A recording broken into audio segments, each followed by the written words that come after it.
so back. Thank you, thank you. It's so nice to see you back here in What's Wrong with Secretary Kim. Yes. Unforgettable behind the scenes story. Wow, I think for me, unforgettable. It's working with Kim again eh. Sabi ko, like for me, marami na kami nagawa ni Kim. Pero every time ko siya makatrabaho, it feels like the first time. Right. Excited ka talaga makatrabaho siya. Ako, to be- Saka, kunin ko na rin yung pagkakataon na magpasalamat sa lahat ng Kim Pao fans. It's been an honor and it's been a pleasure to entertain all of you. Thank you so much, guys. Thank you. Okay, dyan ka lang. Relax ka lang dyan. Tawagin natin again, Mr. Franco Laurel.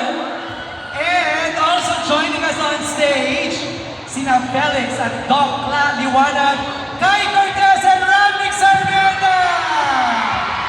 Ay! Ay! Akala ko si Bini Maloy.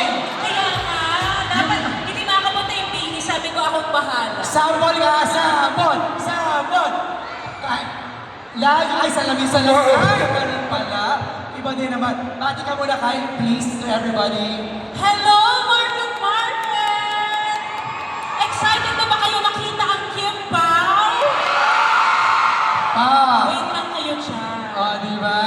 And of course, Kawan Urian, Best Actor, Ramnick Sarmiento!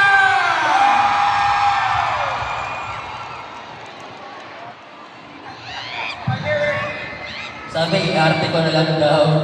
Magandang hapon po sila lahat. Thank you for having us. Hanggang dito pala sa likod, no? Kamusta kayo? Huwag kayo mag-alala, lalabas sila. Promise. Pag hindi magagalitan ko yung anak ko, ba't hindi sila lumabas? Okay, Ramnick, Kai, Franco, and Jake, we're gonna play a game. Okay. We're gonna play a game and we have